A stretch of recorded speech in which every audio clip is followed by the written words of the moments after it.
I can't live like this. This is horrible. And I can't do this anymore. And he just said, oh, it'll be a year-long wait until you can see a psychotherapist. Even I had a lot of doctors say to me, it's incurable. You're never going to live a good life. And because I'm stubborn, I was like, yes, I am.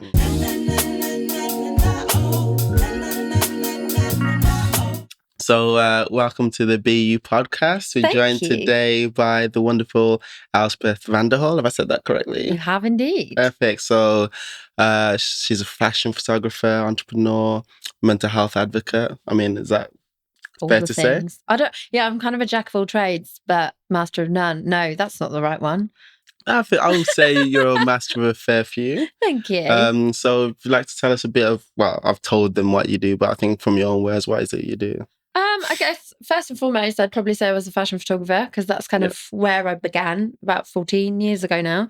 Then I've got an illustration business that I run alongside it that came out of the blue a few years ago when I just kind of wanted another hobby. And then I was like, oh, great, I make all my hobbies into businesses.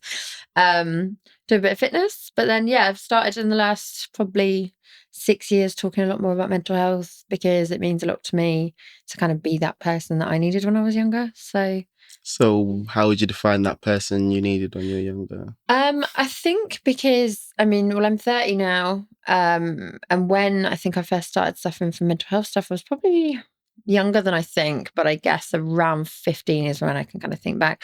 And if I'd have had somebody like me that had turned up and sort of said, oh, actually, you can live a life fairly normally and like fulfilled, even though you have all of this stuff. Whereas at the time, no one really spoke about it. So for me, it's really important to give a voice and a face to something that hopefully like younger people or even anyone really can just look at and go, oh, okay, I'm not on my own. So you said 15, 16 was when you started noticing. I think in hindsight, I don't think I noticed it then, but now I can look back, I can be like, oh, my behaviours were probably mental health based and it was probably depression kicking in. So what kind of things were you experiencing at the time then? I've got really good memory, like painfully good memory that actually irritates me. But in year 11 of school, I was getting quite badly bullied and I was really struggling to go in, and I was probably going in at one point, maybe one day a week. But I've got real blackouts in my memory then. And I think back and I'd sort of broken down and cried at various teachers, and I was sort of doing things to escape. Like I had an older boyfriend and I'd run away to his and live with him for a while. And I think now I look back, I'm like, that's not really normal mental health behavior. Like there was some mental illness probably fueling that. So so it kind of, hindsight's a wonderful thing, huh? Yeah, I guess that when hindsight's 2020, as I say. Yeah. So speaking of 2020, I want to just veer off very quickly because it's a new decade. Yeah. And I think I don't know about you, but I've been quite reflective a little bit. So before we continue, I just want to just check, like, what do you feel was kind of your biggest accomplishment for the last decade, and what do you want to kind of achieve in this new decade? If we're going to be profound, purely staying alive last decade. Like I think that was my main focus. And learning to kind of live comfortably with who I am. So my goals, I think at the start of the decade, probably started out much more career focused and what can I do with photography and stuff like that. And then as things went along and I learned more about myself, it became much more, okay, let's learn how to like who I am. Let's learn how to be comfortable in who I am. And then the rest will follow. And then I think from here moving forward, my goals are starting to shift again, because now that I am quite comfortable with myself and I've got that stability, I can start properly looking back into my career and building that aspect back up again. So, yeah. So how did you say you're comfortable with yourself now? Okay, so what were you not comfortable with before, and what was the shift that kind of built up that you being able to be comfortable with yourself, kind of? I think when I was younger, especially in my early 20s, I thought I knew myself. And I think a lot of people really, when you're in your late teens, early 20s, you're like, no, I know exactly who I am. Like, this is the person I want to be. And then when I was 23, well, my dad had had cancer on and off for 7 years and we thought he was in remission. And then when I was 22, he got diagnosed again with bowel cancer, and he died when I was 23, and I was in my 3rd year of university. And I think when you go through the loss of a parent, or the loss of anyone really, but anyone that's significant to you, it blows everything out of the water. And suddenly your perspective is wide open and you're like, hang on a minute, all the things that I thought I knew about myself, all the things that I thought I cared about, I now have to relearn. So I think that was a huge thing for me, is that finally taking that step back to go, actually, I'll never know enough about myself. So now is the time to sit and go, okay, just keep learning, strip it all back, stop being so sure of yourself, because you're actually quite uncomfortable inside. So stop having to pretend that you're fine. It's actually a lot nicer to be vulnerable because people just let you be. So, yeah. So it was more of a shift in mindset kind of. Yeah, definitely perspective. I think perspective was the biggest thing, because it was little things like before my dad died, you'd care so much. And obviously after a while, like when the grief starts to pass, you start caring about the little things again. But in those moments, every now and again, I check back in with myself and I sort of go, right, when dad was dying, would you have cared about that? No, because your main focus in that moment was to have a good connection with your loved ones and to care for people around you and give them your time and listen and make sure you show that love to people.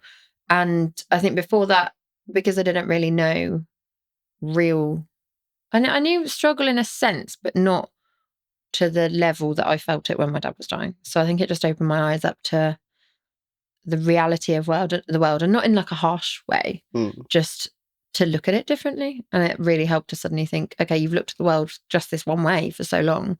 There's actually so many other ways of looking at this. So yeah, perspective. So I can only imagine, well, sorry for your loss firstly, but I can only imagine that was a very tough time. Like, what was the mourning process for you like? How did you manage to cope? Because I think it was really difficult because I was only talking to somebody about this the other day. I didn't really have time to grieve initially when it happened because, long story short, just after my father died, I became estranged from my immediate family. And I was in my 3rd year of uni, so I was putting on a degree show. I was doing photography and I was putting on a degree show in Nottingham and a degree show in London. I was having to write a 12,000 word dissertation. I had so much going on. And then due to the estrangement, I then moved back to Nottingham, had my flat for a couple of months still, and then ended up nearly homeless and had to then live with friends' families to finish the rest of my degree off. So my main focus, it was almost like more of a primary instinct of, okay, I just need shelter, I need support, I need food. So those became the initial, I didn't have that space to grieve. So I think then because over the last 7 years or so, I've been able to build that stability up, now I'm kind of making that room to grieve properly. So I think, yeah, in the early days, it was a real strange one because I remember a lot of people, when you go through the death of somebody, a lot of people think that you need people instantly right there and then. But I remember my friend's dad said to me, you'll get 2 types of people. One will be the people who are there and they'll be there through anything, and the other people who will cross the road because they don't know what to say to you. And you don't ever know which person is going to fall into that category. And I actually lost a lot of friends around that time. And it was really difficult to kind of know who I was because of that. Everything changed. My home, my family, like my support network, my friends. So I had to rebuild it all from that point. So you say you'd lost friends. How did you then you said rebuild your support network? How did you go about that? If you're estranged from your family, as you said, or like what was the process for that then? I think in the early days, I hit a real bad period of depression and I hid. And I was really fortunate that I had some incredible friends that stuck by my side and I stayed with their families and they looked after me. And I've been with my boyfriend since I was 21. So he was there through everything, and him and his family have been amazing as well. So having those key people, I'd gone from a whole world of friends and big groups of friends to suddenly maybe like 2 or 3 that really mattered. And I think it made me realize that you don't need a lot of people. You just need a couple of people who really care.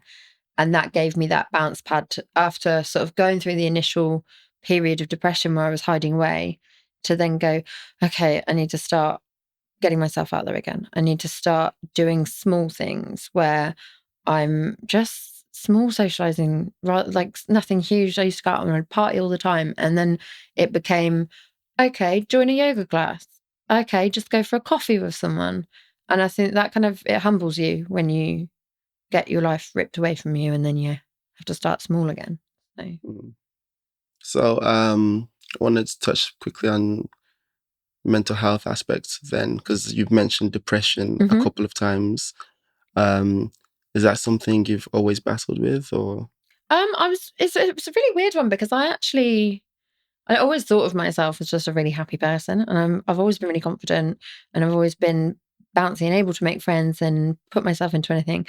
And then, like I said, when I look back, that depression was obviously under the surface somewhere, but I was never really taught how to use my emotions or how to deal with anything. So any negative emotions were always just shoved to one side. And it's like, we'll just leave that there, we'll ignore it. And then suddenly when I was 21 and I'd moved to my third uni, so the first one I dropped out, second one I did foundation art and design, and then I ended up at Nottingham. And in my first year, I remember I had gone into a seminar and I suddenly found myself, I was unable to hear, and I couldn't really speak, and I was panicking, and I was sort of thinking, okay, everyone can see me. Okay, maybe everyone can't see you. Is everyone ignoring you? And then and it's like my whole senses just shut down. And I remember I went to the doctors and she was like, oh, so yeah, you've got anxiety. And I remember telling a couple of people then, they were like, no, you don't. You're not the type of person to have anxiety. And because at that time, it would have been, when I was 21, so it would have been 2011, something like that, 2010.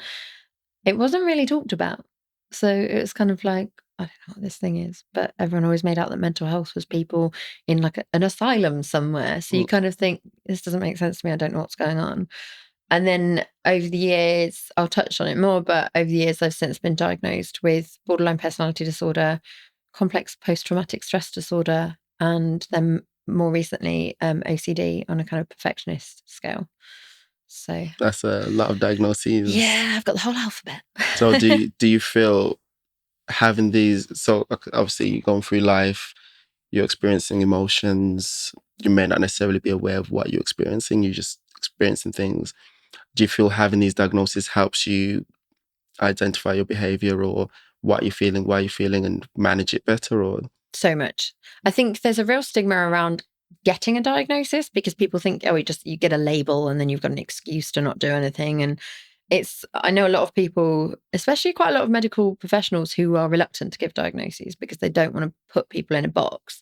But for me, to be able to look at something and go, oh, I'm not crazy. That's why I'm doing that. Okay, now how can I tackle that? How can I then break this down to then, like I said, relearn everything again? So for me, it first and foremost became focus on just getting through everyday life and identifying and learning why my behaviors are a certain way. Then it became more about a recovery. And now it's much more about prevention because I've learned what I started doing, then I learned how to recover from that. And now I can learn how to prevent that from happening. And I've always said it's diagnoses for me are very much an explanation for my behavior. They're not an excuse. So I still take responsibility for however I am, or whether I'm behaving negatively, or however extreme I can get. I will sit there and I will assess it and think, okay, how could I have changed this? How could I have changed that? So yeah, for me, it's been life-changing to know why my brain is doing certain things. So, okay, let me remember these letters. CPTSD, right? Yep. Okay, so I'm aware of PTSD, post-traumatic stress disorder. So the complex aspect. Well, just define what this is. So in layman's terms, complex post-traumatic stress disorder is more of an amalgamation of numerous traumas over the years that equate to the same kind of aftermath as how you think of someone with PTSD. So for example, I get quite a lot of trauma nightmares. So I will get nightmares where I'll remember my dad dying again and it will be distorted, or I'll have nightmares about being homeless again, or I'll have them about people in my past, so friends that I'd fallen out with or my immediate family.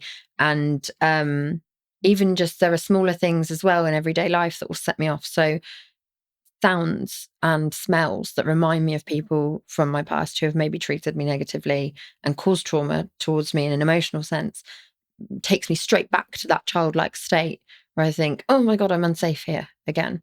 So I think a lot of people, when it comes to PTSD, they think of sort of somebody in a car accident or somebody who was in the military and they've gone through a bomb blast. And the outcome is similar in terms of things triggering you, but it's a very different type of diagnosis in terms of how it's been caused.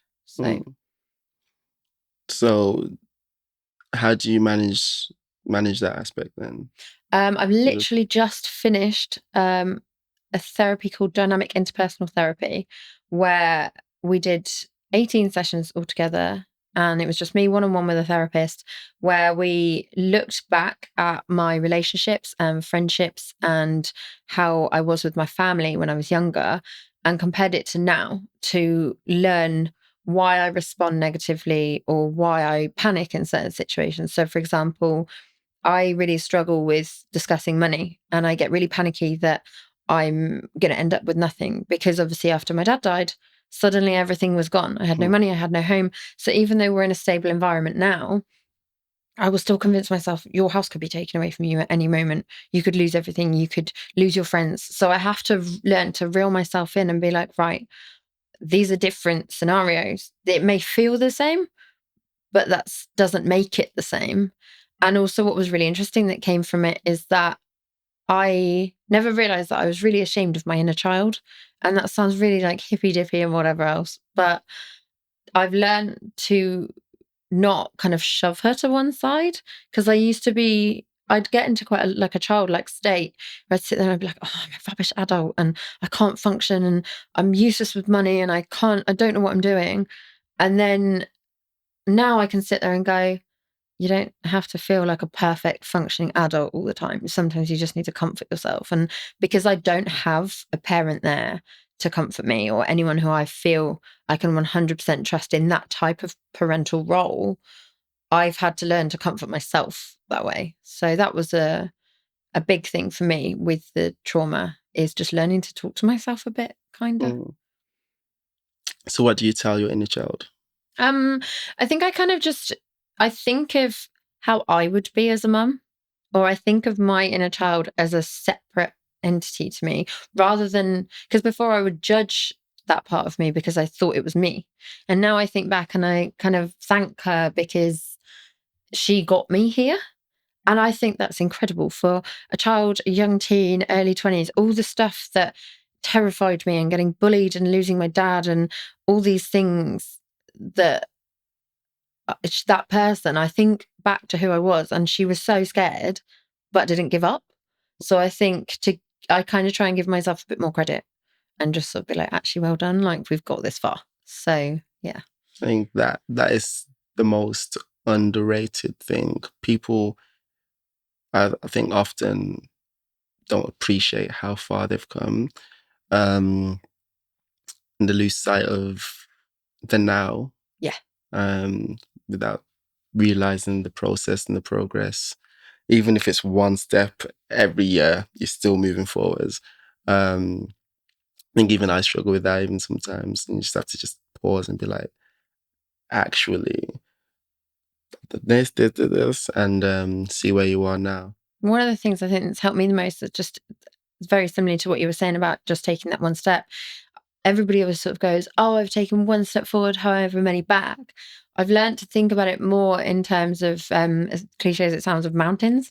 So like when you feel like you've gone backwards, it's actually just that you overcame that last mountain and you're just at the foot of the next one to climb. So then it makes, because I'm a very visual person, it makes me think, okay, actually, no, you haven't gone backwards. You've just done that bit and now you're doing this bit.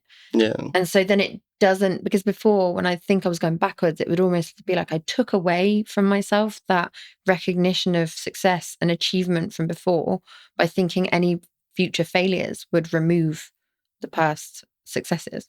So now it's kind of good to be able to... That is an excellent analogy, actually. It's good. It helps if you're a visual person as well. It helps to think, okay, no, it's fine. I'll not go backwards. Yeah. Good. I think like it makes me think of certain memes as well. Like, I don't know if you've seen this one. There's a guy on top digging for gold, and there's a guy below that's got to the gold. So the guy on top, he's turned back, and he was actually this close to the gold. Oh, so I love that. Yeah, it's like you need just keep going. Yeah, basically, yeah. So I guess we talked a bit about your CPTSD. Yeah, complex PTSD. That's an easier way of saying it. Otherwise, there's too many letters. Yeah. But obviously, you've also mentioned borderline personality disorder, which is something also I've had a friend who had a diagnosis, but never really discussed it. So, like, what exactly is that? Okay, so borderline's a really weird one because it's got so much stigma attached to it, but also I think there's like 9 main traits of it, which I can't reel off the top of my head. However, when you're diagnosed, you're supposed to tick off at least 5 or more in order to fit the criteria, meaning there can be something like 250 something combinations of different traits. So everybody who has borderline personality disorder could be totally opposite from the other person. So you could have 5 of one and 5 of the other, and these people only share 1 of the same trait. So it's quite an odd diagnosis in that sense, where you can't really compare one to another. It's not like anxiety, where there seems to be that flowing line that people seem to understand. The best way to describe it is it's an emotional intensity disorder. So, and I mean, the word disorder is strange to me because it's literally just my personality. So unless somebody somewhere along the line has gone, this is a wrong personality, and it's like, well, no, it's just mine. I've just had to learn to get used to it in the same way that a child would get used to learning their own emotions. I've just had to do it a bit later. So in a more scientific sense, your prefrontal cortex, where your logic is based, and your amygdala at the back, which is the old part of your brain where the fight and flight mode comes from. Because I wasn't really taught how to process my emotions as a child, my amygdala has become much stronger than my prefrontal cortex. So I struggle to bring logic into intense situations, which fires the fight and flight mode or freeze, and you get that real intense emotions in that panicky moment. So I have had to learn that what my brain is telling me isn't always correct. Sometimes I'm flying off the handle 0 to 100. And I don't really do it these days because, like I said, I'm much more able to prevent how I feel. But it's taken a long time to learn to introduce logic back into things, but then not go too far and be too logical. So I have to stay in that middle ground, which I think when I did therapy, it was referred to as the wise mind. So you manage to make the 2 bits meet. And the best way I can describe it as well is, so if you imagine you put a baby in a room, right, from the day it's born, this baby is fed and watered. That makes it sound like a plant, but you know what I mean? But you never speak to this child. So then the child develops a language of its own. And then say you suddenly go, right, you're 10 now, you can come out of this room, but you have to speak perfect English. And then people get cross with you because you can't speak perfect English, but you've developed your own language to be able to communicate. It's exactly the same with me with emotions. Nobody taught me how to use them. So I had to make up my own emotional language. So then what I had to do when I was, I was diagnosed with it when I was 25, I think, either 24, 25. And when I was 26, I had to do a 20-week emotion management course where I unlearned pretty much everything I knew about emotions to relearn it. And that's hard when you've got that many years under your belt of doing things the same way for a long time. So yeah, it's intense. So there's something you touched on there, which is basically in your formative years, you weren't kind of taught how to use emotions. So as you've kind of experienced or learned more about borderline personality disorder, BPD, you got it there. So funny. Have you come across kind of how it is people are taught emotions as children? Because for me, I guess to me it just seems so normal, if that makes sense. That you Yeah. wouldn't be skipped so what is it that wasn't taught to you and what it is that is taught to other kids? Okay, so I came from a very stoic background. It was very stiff upper lip. We don't discuss problems. We don't talk about anything outside the family unit. We just, well, to be fair, we didn't really talk about much inside it. It was, you just kept going. It was just a case of like, keep on keeping on. And I think that taught me that the correct way to do things was that you don't really acknowledge your negative feelings. And when you have a difficult time, you just ignore it. You keep going, and then that's that, and it goes away. But it doesn't go away. It builds up and up and up, and then it explodes one day, which is what I found out when I was 21. In terms of how I feel, I guess it's difficult to understand how others learn it, because I guess for me, I've always been an emotional person. So I was more susceptible to exploding with all of this because I wasn't able to teach myself. And there must be some kids out there who have taught themselves correctly without intense guidance. But so, for example, me and a friend were talking yesterday, and she's got 2 young children, and she was talking about how when they do something wrong, she'll sit with them and go, when you did this, it made me feel like this, and this is why we're apologizing. And also what I've realized is other friends who've got kids, you'll sit, and even I'll do it with them, and I'll say, anger is a normal response. You're allowed to be angry. Just because you're a child, you don't have to be perfect. This is how we then express anger, and this is how we then recover from that. So I think because I was taught to shove everything down, anything that was actually a normal response, like sadness and anger and stress, I became really ashamed of it. So then when you're then ashamed of an emotion, you don't have that movement to sit and feel it and be angry and then learn to undo it. So yeah, I think it's definitely going to affect how I will parent my future children, because I'm going to make sure that I teach them emotions. Yeah.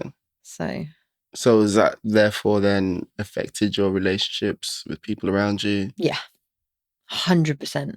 I think the friendships that I had when I was younger were very much based around, we didn't really talk about anything emotionally. It was, we have fun, we party, we just do stupid things. And if anything ever gets a bit too serious, then we just go and do something more stupid, and then we ignore all of the feelings.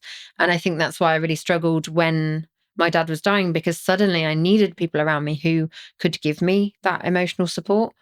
And I didn't really have anybody around me who had that capacity in them. And it wasn't their fault. We'd all come from really similar backgrounds where you just get on with stuff. And if you express your emotions, you're called an attention seeker, or you're being selfish, or you're being difficult.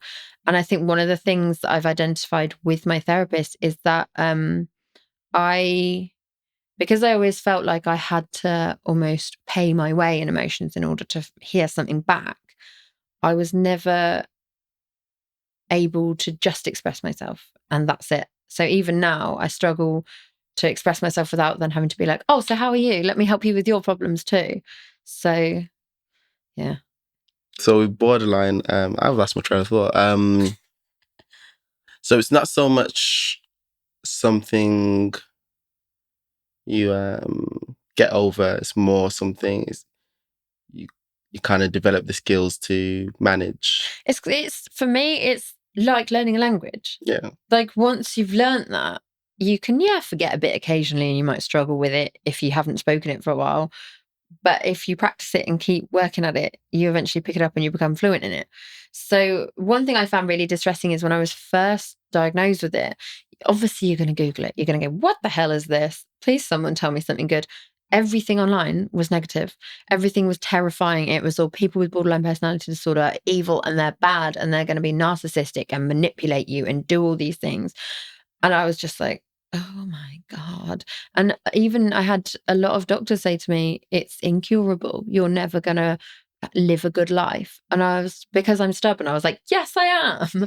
So I think that's why I talk a lot more about it. But yeah, for me, it isn't that it's curable or incurable. It's just that you have to learn more about yourself, because I've just had to learn the things that most people learn when they were a kid. But if you said to a child, oh, you can't manage your emotions, you're never going to, that you wouldn't do that. So why would I say that to myself now? when I can still learn. I find that fascinating that you said doctors were saying you'll never live a normal life. Have you found kind of in your experiences with healthcare or kind of trying to get support, have you found kind of doctors have been very kind of dismissive of? Yeah.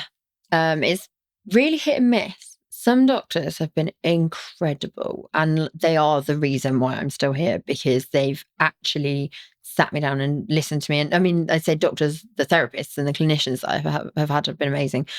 But what I've found is a strange reluctance on the behalf of a lot of doctors.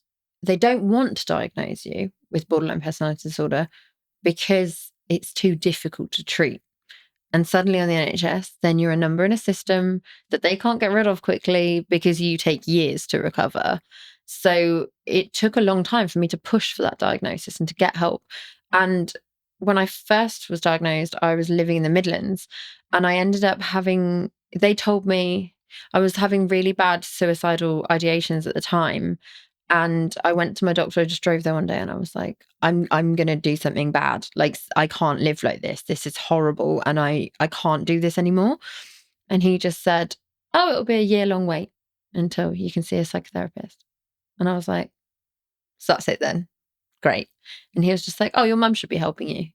And I was like, I'm estranged from my family. I'm on my own. Like, that's the part of the reason for how I feel now is because of my past. I can't go and ask for help because from what's caused the trauma.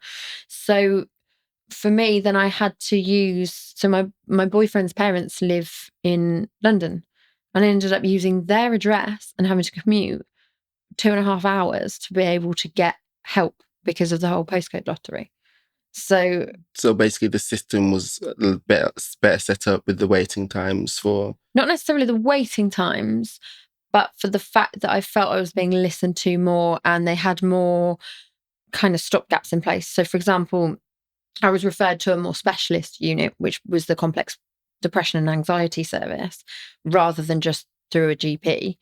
And they put me on a waiting list, which I think it ended up being just under a year. But there was a thing called the Recovery College where I could go and do essentially 1 or 2 days, or a course that would last 6 weeks that was once a week, where you do like a mindfulness course, or you do a coping with stress course, or just anything to kind of put that filler in to feel like you were still making progress. And for me, that was also really important, to be around other people who were also trying and also in a similar scenario, because like I said, I'd come from a background where people didn't discuss things. So then I'm thrown at the deep end. I'm like, oh my God, there's so many people here and we're all kind of alike. So yeah, for me, it was a postcode lottery and having to kind of be clever with how I found help. But I know there's a lot of people who don't have the stubbornness, I guess, that I do, where I refused to let the NHS say no to me. I just kept being like, you need to find me help. You need to find me help. I can't afford to go private. You have to find me help. And I think that's the problem and how a lot of people get lost in the system, because they just give up. And that's why then people think they can't live a normal life, because they get left. So it's really sad. So once you were able to get help on the NHS, like see therapists, or I'm guessing, was it more than just therapy, or what kind of help were you able to get? Well, to start with, I actually saw a therapist through my uni at Nottingham-Trent when I was first diagnosed with anxiety. And I had, I think I had 2 talking therapists there who were 6 weeks at a time, because you couldn't access more than that, because that's all they could provide. Then when I'd moved back to the Midlands after I would finish uni and I was living with my friend's family, I then accessed more therapy and had another, I think 3 separate talking therapists there. And then, when I then finally got referred to London, or referred myself to London, that's when I did a thing called STEPS, which was the 20 weeks of emotion management, and the Recovery College. And then eventually, a few years later, I did something called ACT, which is acceptance and commitment therapy. And then I've just finished, like I said, dynamic interpersonal therapy. So it's been a long road of a lot of different things. But what I found really interesting is that not so people will sort of go, right, this therapy is best for this. But they also don't consider that each therapy kind of feeds onto another.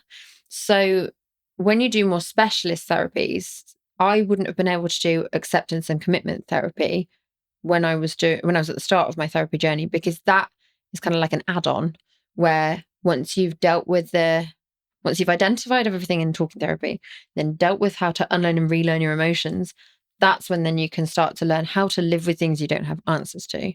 So for me, I describe therapy as almost kind of like qualifications for life, because I know a lot of people get scared of then finishing a set of therapy because they're like, oh my God, what am I going to do without my therapist? But when you start to look at it as, actually, I've been taught this thing. This is like my GCSE in emotions. And then this is my A level in how to accept things. You kind of learn that actually therapy is always there to dip in and out of. It's not a case of suddenly you're left and that's it for the rest of your life. You can learn extra skills on top. So it builds like a whole toolbox of life skills. So did you always have positive experiences with therapists? No. I'd say a good 80% is really positive and incredible. One therapist in particular, I can't even remember her name now, but she was just one of the talking therapists I'd had quite early on. And there's only so much talking you can do about the same stuff. Like when you start to identify what's wrong with you and what you've been through or what you need to talk about, that's great because you're like, this is the first time I've talked about this. When you get to the fourth person in and you're saying the same things, you're like, this isn't helping. This is actually just making me dwell on stuff. And I remember I'd gone to see this woman, and for some reason, it had changed to being at the hospital rather than at the GP surgery this session. And it was the hospital where the last time I'd been there before that, my dad had been in there having surgery. And so it brought back all these memories, and that leads back to the trauma thing. Suddenly you're in an environment where you feel that trauma again. And this therapist, she was quite an older woman, and I don't know if her views maybe were a bit outdated, but she started to tell me that I was angry with my dad and tell me that I was feeling certain ways. And I just completely lost it and left. And I was just like, do you know what? I can't do this. And I remember I phoned my doctor when I was in the car park and sobbed down the phone and was just like, I can't do this. I don't. And in that moment, because you trust that medical professional, you think they know everything. And then eventually you realize, oh, they're just people who do this job. Sometimes they're not going to be right for you. And the best way I've ever explained it in the past is it's like a relationship. You'll go through various relationships to learn things about yourself, and not all of them are going to be right for you. And then you'll find your right one. And therapists are kind of the same. So you have to go through them. Well, I don't go through relationships, but you know what I mean? You have to kind of learn more about yourself to then identify who you connect with. And I think it's really healthy to just sort of sit there and go, actually, this one doesn't work for me, but that doesn't make me a bad person. It doesn't mean they're a bad therapist. It's just we're not a good fit. So. Okay. So as a person that's never had therapy, I find it interesting. You said basically, essentially, the therapist was telling you what do you feel. Mm-hmm. Is that a normal thing for therapy? No. A therapist is, for me, my understanding is there's supposed to be a guide to identify with you how you feel and then how you can move forward. A therapist is not supposed to give their own opinions on stuff in terms of a personal aspect. So every other therapy I've done, I've never had someone go, this is how you feel. This is how you feel. They'll go, do you think maybe you're feeling this? And we can work on maybe this aspect of it. And it will be a much more comfortable environment rather than an attacking thing, which is very odd. Sounds distressing. Yeah. Especially, like you said, you're in a vulnerable situation. You feel you're supposed to be able to trust this person. But at least you've had positive experiences, and everything has been negative, especially considering it's on the NHS. So what are the actually, before I continue with therapy, I want to talk about medication, because I guess that may be a component of kind of managing your mental health. Is that something you're on now? Have you been on medication before? Or currently all I'm on is I take the lowest dose of Zopiclone, which is a sleeping tablet, but I only take it as and when needed. And basically the reason for that is not that I can't sleep. It's that like I said, I get these trauma nightmares. So I know that if I've had a really intense emotional day or if I'm exhausted, I'm much more heightened to then having these nightmares, which then make me feel like I haven't slept. And they can be really horrible. And so, yeah, I just take that as and when needed. But that's all I'm currently on. I wouldn't hesitate to go back on antidepressants, though, if I needed to. But in the past, when I was first diagnosed with anxiety in 2011, I went on citalopram, which is your real basic antidepressant. And I think that was then increased, started off on 10 milligrams, went up to 20, went up to 40. And it was good to start with, but then it was a combination of things. Although the depression was being dealt with, obviously I was undiagnosed with various other conditions. So they only thought I had anxiety and depression. And borderline personality disorder can't be treated with medication. It can be helped with the anxiety and depression side, but you're still being emotional and you're still having these outbursts and you still don't have that emotional language yet. You can't just take a tablet and be taught an emotional language, but it can make you give you that bounce pad to be able to learn, if that makes sense. So I'm less depressed, I'm less anxious, so then I can help myself more. But the issue is that I was still grieving. I was struggling with obviously access to the therapy and everything else. I didn't have home, all these things were going on. And so I hid in bed for ages and I wasn't exercising, I wasn't doing anything, I wasn't active, I wasn't going out. And so the weight piled on and I piled on probably about 4 stone and I became so miserable. And one of the side effects of these tablets was weight gain. However, I don't know if it was the tablets or it was because I just wasn't moving and I was eating more. So it swings and roundabouts. But I went back to the doctors and I said to them, look, I don't know if this is causing weight gain, but it's kind of counteracting the antidepressant side of it because now I'm just feeling really horrible and miserable in myself. And they switched me to venlafaxine, which I think I went up to 150 milligrams of that. And with that, the difference is, so don't quote me on this because I'm not a scientist or a doctor, so disclaimer. But my understanding is that citalopram is an SSRI, which it deals with building extra connections naturally in your brain to spread more serotonin around because you're lacking in serotonin, which is obviously the happy hormone. Again, please don't quote me on this. Someone is going to come along and explain this a lot better than me. Venlafaxine was an SNRI, which increased the natural connections to move more serotonin around naturally.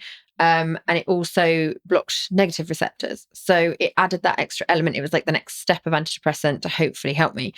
That was really good for me. It was difficult to wean on and off. It took a lot, like you got a lot of nausea, you got a lot of brain zaps, and I had to work out ways around dealing with the fact it also caused me migraines.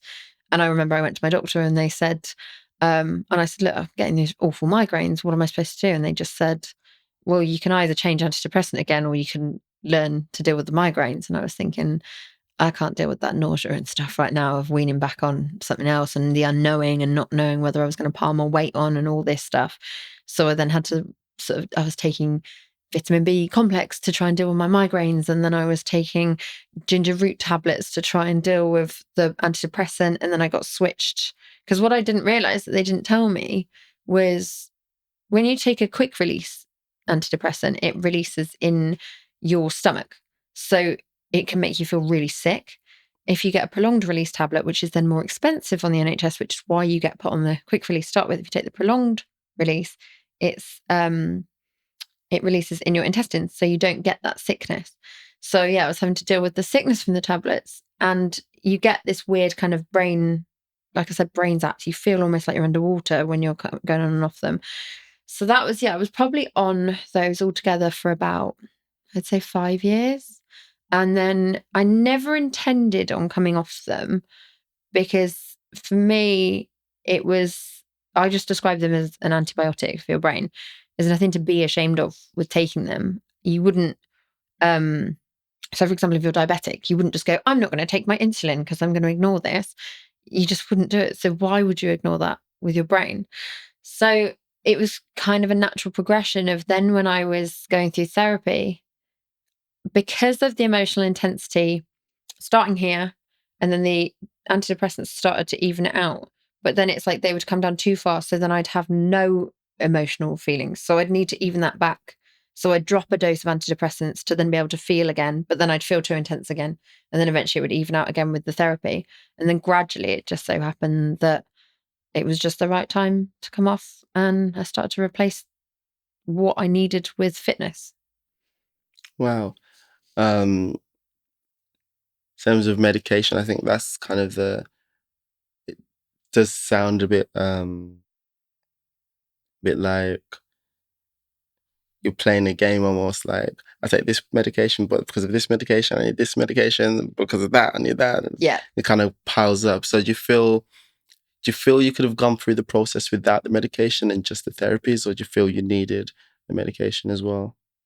For me, because I didn't have access to the right therapy and I didn't have the correct diagnoses at the time, I don't really know. But I know that in those times I needed that medication. Like, there was no way I would have been able to climb out of the hole I was in if I didn't have that bounce pad. That, because the medication treated the initial everyday misery and sadness and anxiety and everything in order to get me to a place where I was then able to fully immerse myself in therapy. And I think, had I entered therapy without trying to get a bit of stability, like basic stability in the form of medication, I don't think it'd have worked as much. So I'm a real advocate for both. I think if medication works for you, that's great. If it doesn't, it also doesn't matter. It's about finding, like you said, it's like playing a game. You have to find what fits, what medication fits with what therapy, and what works for you, and whether you have side effects, and trying different tablets. And sometimes it takes a while. Sometimes you might find the right thing straight away. But yeah, it's a waiting game and a fun game of chess.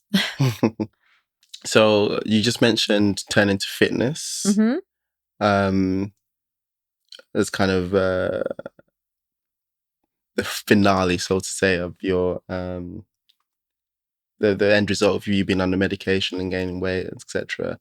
So what kind of, when you say fitness is such a general term, like, Yeah, it is a bit, isn't it? so what aspects of fitness or health do you? So right now, my kind of main go-tos are yoga, weightlifting, and boxing. But it all started with when I was living with my friend's family, probably about a year after my dad had died. And like I said, I was in that real depressive state, not getting out of bed, not doing anything. I was on benefits and unemployed, and everything just seemed a bit bleak. And then I heard about yoga. As cliche as it sounds, I was like, I am clinging on to anything that will help me right now. So obviously I'd got the medication in place. I was waiting for therapy.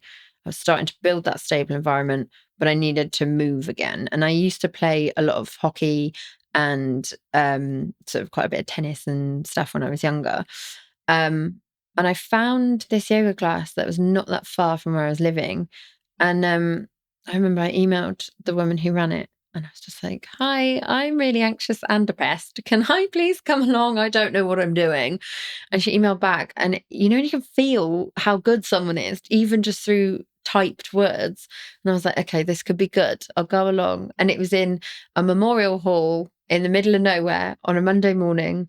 And I think the average demographic was probably 60, 70 plus, and then me. Yeah. And I was like, this is great. The first time I'm not in any competitive sport, and I'm just with people that I'm not going to compare myself to, and I can just be, and people aren't going to judge me.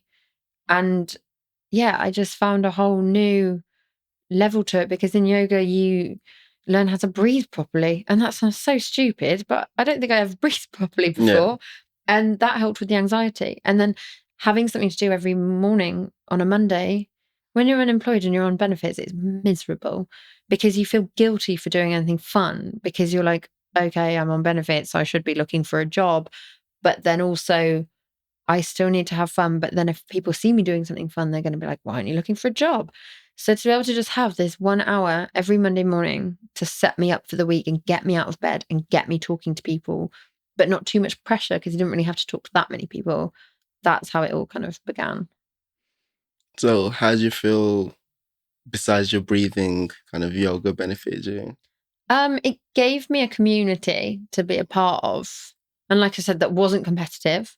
It wasn't anything to do with my family. It wasn't anything to do with my old friends. It wasn't even anything to do with my current relationship. My actual, we're engaged. It's not like he's a current, he's forever. And it gave me something that was just for me. And it wasn't about work. It wasn't about trying to do photography. It wasn't about all these things that I'd kind of struggled with. It was just something that forced me to slow down. And like I said, my perspective had been blown out completely at that time. So and I didn't really sit in the present enough. I was constantly thinking of the past or struggling to know what was going to happen in the future.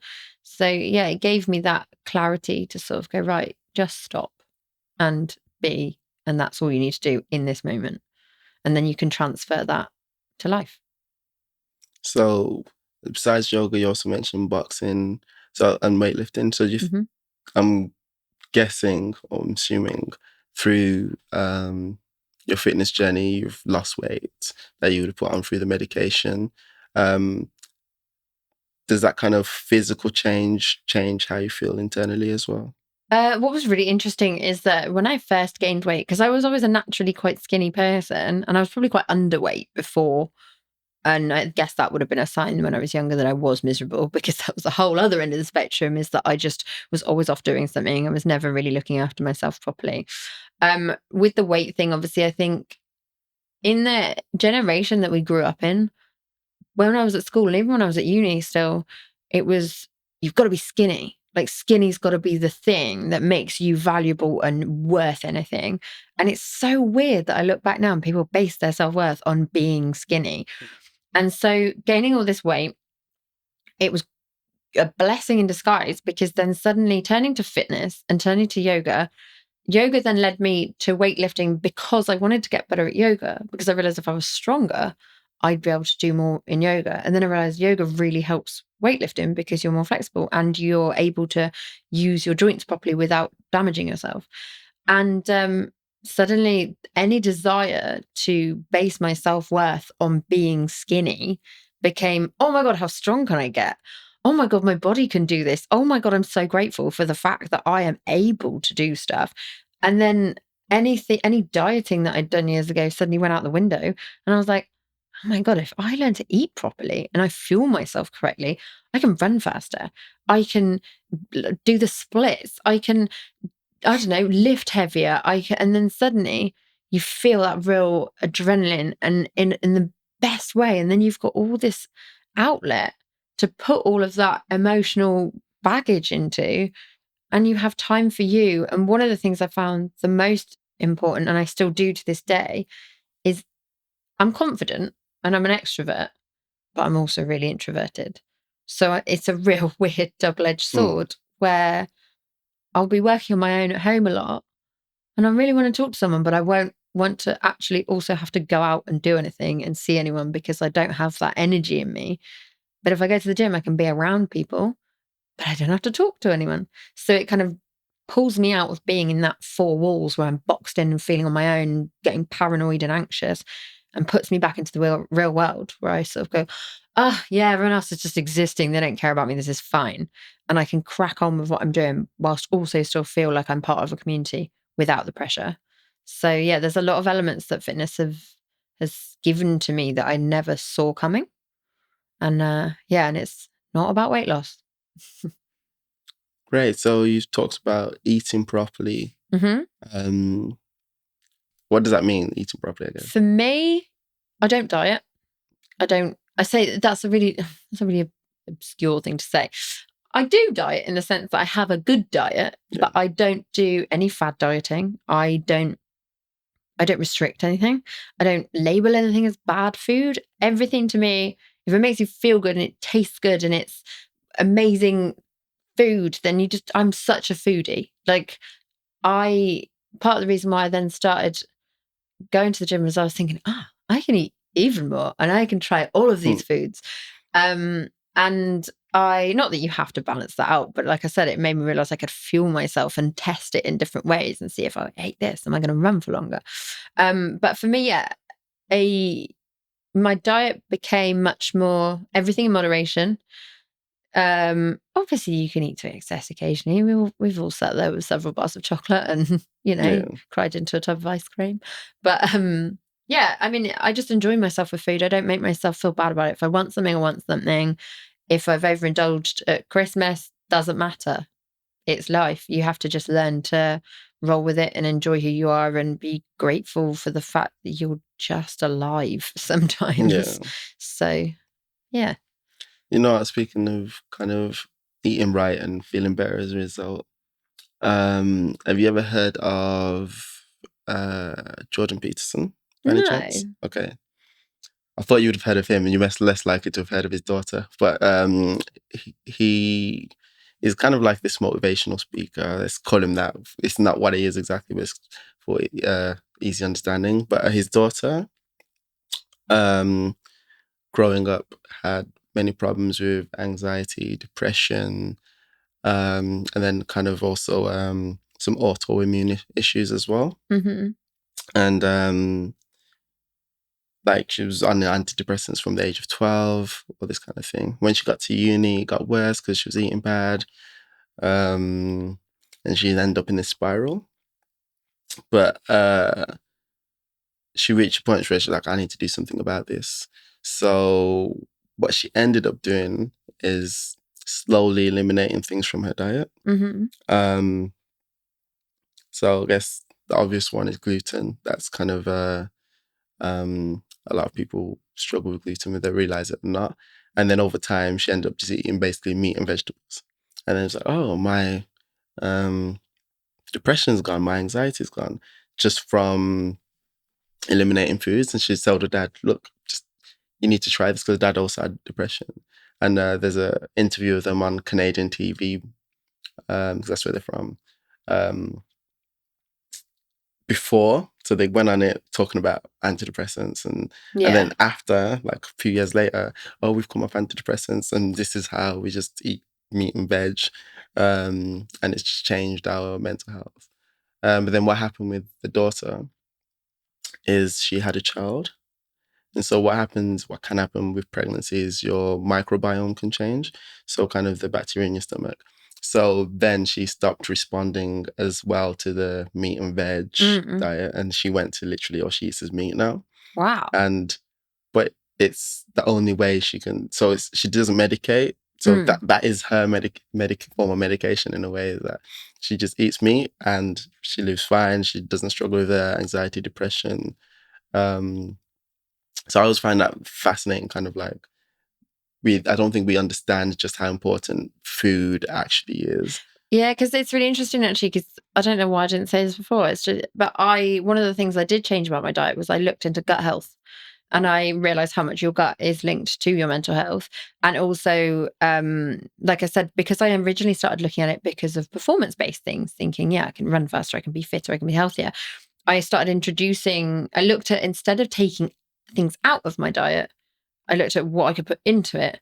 And then the good things start to then make me feel good, and I felt better from them. So I'd be less inclined to reach for, I say good things, the good gut health foods, made me less inclined to go and stuff myself full of a load of, I don't know, gluten-full stuff.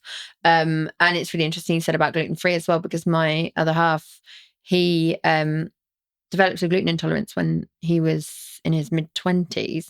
And so it meant that our whole household became a gluten-free household. So I still eat it occasionally because, I mean, gluten-free stuff's expensive. Yeah. So, but at home, sort of, we switched things like to gluten-free pasta, or we eat sourdough, which, although it's got gluten in, it's got a lesser sort of content of gluten, so it's better for you. And then other foods, such as I will drink turmeric tea and eat more avocado, which, yes, I'm a cliche millennial, or even just drinking more water. That was a huge game changer. To wake up and drink a pint of water rather than a coffee, who knew that would be a huge difference? So there were all these tiny changes. And then when I started to realize how the small changes made so much more difference than one big change, that's when my outlook on everything kind of shifted. So when you were looking into kind of gut health, did you find your cravings, things you used to crave, did you stop craving once your kind of gut health improved? Yeah, it's really weird. Even now, I'm like, never thought I'd become this person. But even now, I'll sort of try and look for a more nutritious and fulfilling thing to eat when I'm grabbing lunch, rather than just going in, I don't know, getting a McDonald's or something. I'll be like, is there anything, can I find like a local bakery that does a bit more sort of healthy and a bit more feeling? Because you can, once you know how nutritious food feels, and how it's almost like you can feel it feeding your soul, then suddenly you really notice the difference when you're packing in all of this fast food and stuff. And don't get me wrong, I still eat a lot of pizza and drink far too much Prosecco, but it definitely opened my eyes up to the importance of a good diet and being much more mindful of how you shop and eat. So do you feel what you eat also affects how you sleep? Yeah, definitely. I mean, even just down to the fact of, obviously, I drink less coffee now because I'm drinking more water. And drinking like water's the strangest thing, because it wakes you up in the morning, but it also really helps you sleep. And I'm like, I don't really get this, but we'll just go with this. Yeah, and I think I find I sleep a lot better when I'm full. I can feel full, but when I feel full on good food, it's like I said, it feels like it's feeding your soul. So then, yeah, you sleep better. It's almost like your brain is functioning better and everything's a bit clearer. And it's almost like the world is a bit brighter, rather than feeling sluggish and feeling miserable and feeling almost like, you get that feeling where your skin feels greasy because of how much bad food. Yeah. When you feel that level of being healthier, everything just improves. So, like, I think there's a big connection with sleep and mental health. Huge connection. So do you find, so in general, like, I guess you've just mentioned these tablets, but you find like you're sleeping better now, and do you find that it helps kind of your mindset and feeling refreshed? And Yeah, I think it's a combination of things. I think, obviously, I don't use the sleep medication all the time. That's just in real necessary situations, because it's quite an addictive drug. So you have to be quite careful of when you use it. So I don't ever get prescribed enough to be able to take one every night. So yeah, focusing on good diet, what I've learned in therapy, how I can manage my emotions. For me, sleep is really important, not just to get a good night's sleep and how to get a good night's sleep, but also if I get enough sleep, then I'm also able to function better, which then will improve my sleep the next night. So it's kind of like a knock-on effect. Suddenly, if I've had a bad night's sleep, I can ruin my sleep for the next few days. So yeah, it's sleep is definitely something that people don't often look into properly. And when I was doing therapy, I did steps, which was the 20 weeks of emotion management. And what you did was, we broke everything down and you assessed everything from how you ate to how you slept and all these things. And they'd call it sleep hygiene. And it sounds really weird when you say sleep hygiene to someone, because they're kind of thinking, okay, do you mean you just change your bedding?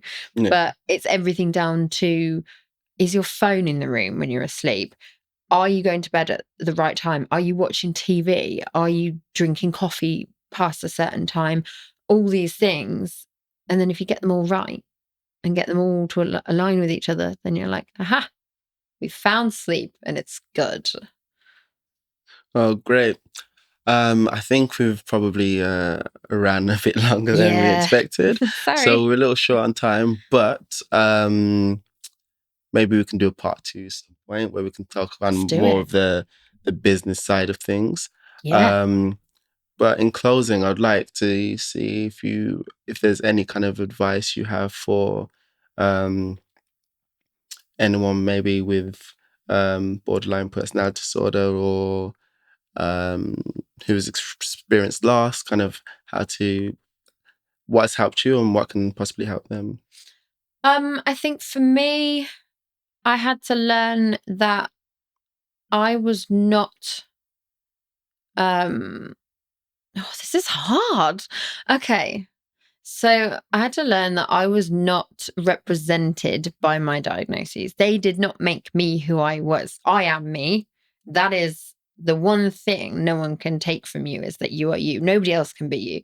And I think as long as you don't give up and you're always at least trying, like, you're going to like I said, try medication, try therapy, try this, and you're going to find you go down avenues where it's rubbish for you. I mean, I've tried some ridiculous sports and I'm terrible at some of them, and I've just had to knock them on the head.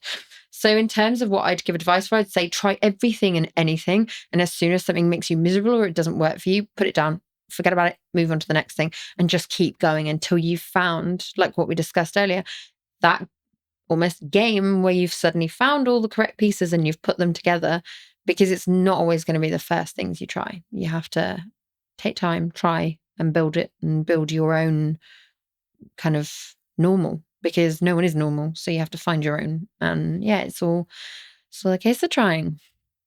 And one last thing, because it's just occurred to me. I